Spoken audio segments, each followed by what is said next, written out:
کجا باید برم یه دنیا خاطرت تو رو یادم نیاره؟ کجا باید برم که یک شب فکر تو منو راحت بذاره؟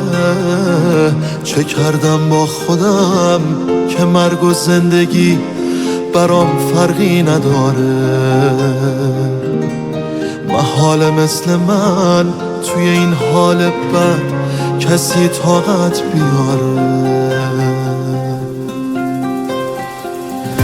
کجا باید برم که تو هر ثانیم تو رو اونجا نبینم؟ کجا باید برم که بازم تا ابد به پای تو نشینم؟ قراره بعد تو چه روزایی رو من تو تنهایی ببینم؟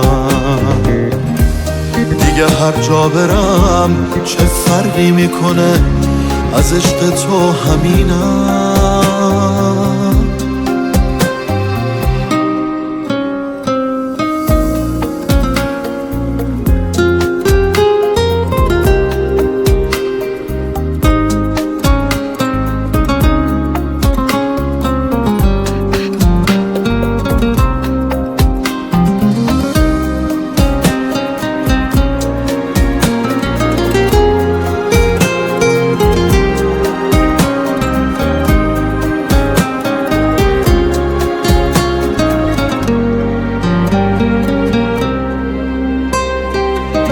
جوونی مسافر کردم که از تو دور شم یک دم.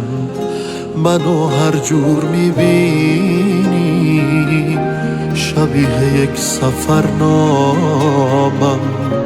شبیه یک سفرنامه. کجا باید برم یه دنیا خاطرت تو رو یادم نیاره؟ کجا باید برم که یک شب